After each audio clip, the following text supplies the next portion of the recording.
Assalamualaikum warahmatullahi wabarakatuh. Saya Riri Suhayuning Tias dari kelas BKA akan menyampaikan materi tentang munculnya konseling.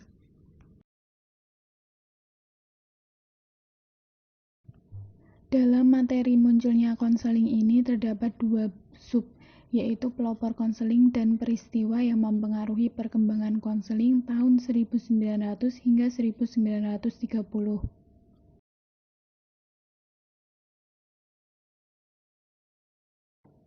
Munculnya konseling. Sebelum tahun 1900-an, sebagian besar konseling hanya berisi nasihat atau informasi. Tahun 1850-an hingga awal 1900-an, di Amerika Serikat, konseling dikembangkan dari kepedulian manusia untuk meningkatkan kehidupan mereka yang terkena dampak revolusi industri pada tahun tersebut.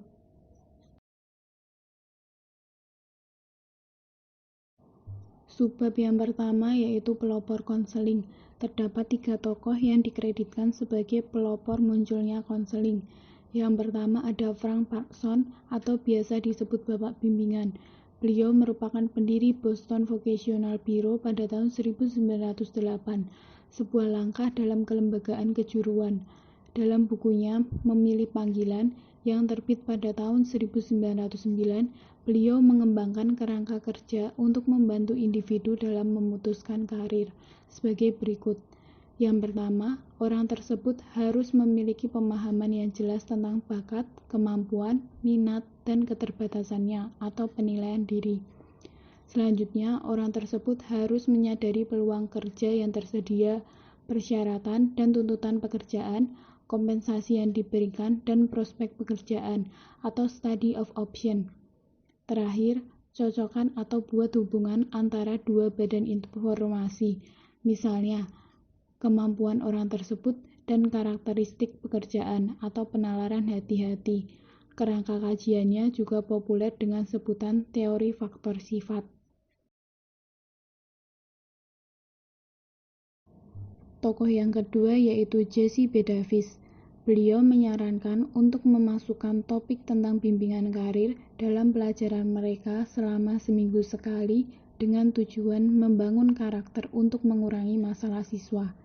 Davis percaya bahwa panduan yang tepat akan membantu menyembuhkan penyakit masyarakat Amerika karena urbanisasi dan industrialisasi yang cepat. Antara tahun 1914 hingga 1918, program bimbingan sekolah dimulai di beberapa kota besar seluruh Amerika Serikat. Dari inisiatif Davis, program bimbingan tumbuh di sekolah-sekolah Amerika yang kemudian berkembang menjadi program konseling sekolah komprehensif yang membahas 3 bidang dasar, yaitu pengembangan akademik, pengembangan karir, dan pengembangan pribadi atau sosial.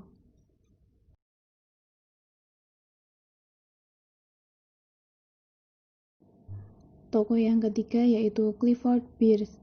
Beliau merupakan mantan mahasiswa Yale, penderita depresi berat dan paranoia beberapa kali dalam hidupnya. Seusai percobaan bunuh dirinya yang gagal, beliau berkomitmen pada sebuah institut untuk orang gila dan tinggal selama 3 tahun di rumah sakit jiwa. Beliau menulis buku yang berjudul Pikiran yang Menemukan Dirinya pada tahun 1908. Buku itu langsung menjadi bestseller. Buku itu juga digunakan untuk mengadvokasi fasilitas kesehatan mental yang lebih baik dan reformasi dalam perawatan sakit mental karena berteman dan meminta dana dari orang-orang berpengaruh pada zamannya, seperti keluarga Ford dan Rockefeller. Karya Pierce memiliki pengaruh sangat kuat di bidang psikiatri dan psikologi klinis. Karyanya juga merupakan pelopor konseling kesehatan mental.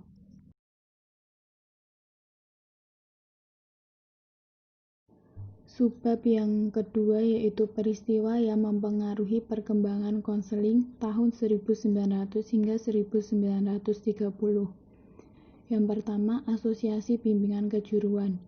Didirikan pada tahun 1913 dan menerbitkan National Vocational Guidance Bulletin yang kemudian mengalami beberapa kali pergantian nama. Yang pertama menjadi Majalah Bimbingan Kejuruan Nasional pada tahun 1924 dan Jurnal Bimbingan Kejuruan pada tahun 1952. Pada tahun 1984, namanya diubah lagi menjadi Journal of Counseling and Development. Pergantian dilakukan karena semakin kompleksnya kehidupan modern di lingkungan perkotaan yang mendorong kesadaran bahwa peran konselor harus lebih dari sekedar memberikan bimbingan kejuruan. Yang kedua, The Smith-Hughes Act of 1917. Isi dalam Undang-Undang Smith-Hughes yang disahkan melalui Kongres tahun 1917 yaitu menyediakan dana bagi sekolah umum untuk mendukung pendidikan kejuruan. Ini menandakan bahwa pentingnya konseling di sekolah-sekolah Amerika. Yang ketiga yaitu Perang Dunia Pertama. Selama perang, konseling digunakan dalam pengujian dan penempatan bagi sejumlah besar personel militer. Dalam proses ini, Angkatan Darat menugaskan pengembangan berbagai instrumen psikologis, termasuk tes intelijen Alfa Angkatan Darat dan Beta Angkatan Darat.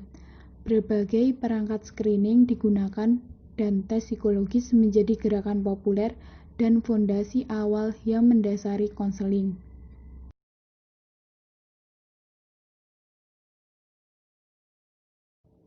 Pendidikan, sertifikasi, dan instrumen. Tahun 1920 merupakan masa konsolidasi konseling. Tahun 1911, kursus pendidikan dimulai di Universitas Harvard dengan menekankan pada bimbingan kejuruan. Konselor di Boston dan New York diberikan sertifikasi. Pengembangan standar pertama untuk persiapan dan evaluasi materi pekerjaan dilengkapi dengan publikasi instrumen psikologis baru seperti Inventaris Minat Kejuruan Kuat Edward Strong tahun 1927. 2 tahun setelahnya, pusat pernikahan dan konseling pertama didirikan di New York City oleh Abraham dan Hannah Stone.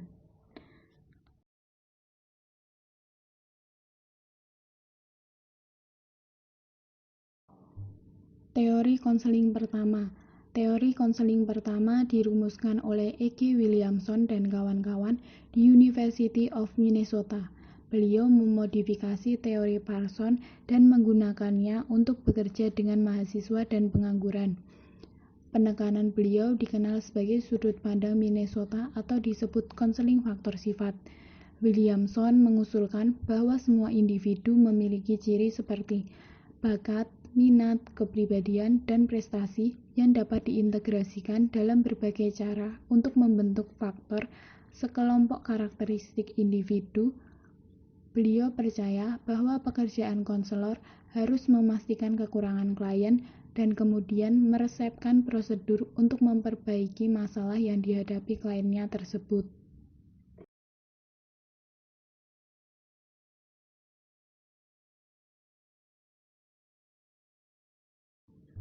Setiap guru hendaknya menjadi konselor, dan bimbingan hendaknya fokus mempersiapkan siswa untuk hidup di luar lingkungan sekolah.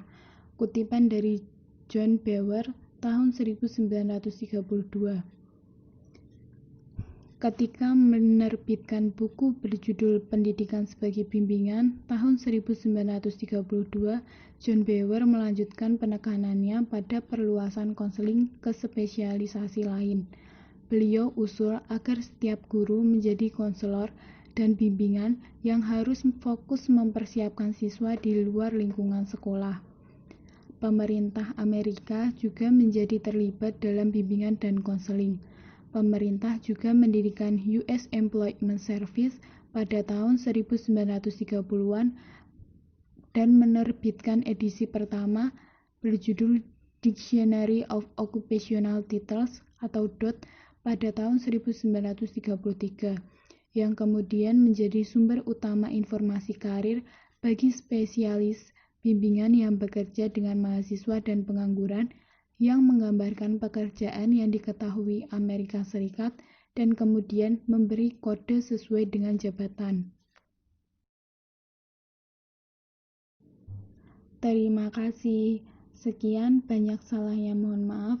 Wassalamualaikum warahmatullahi wabarakatuh.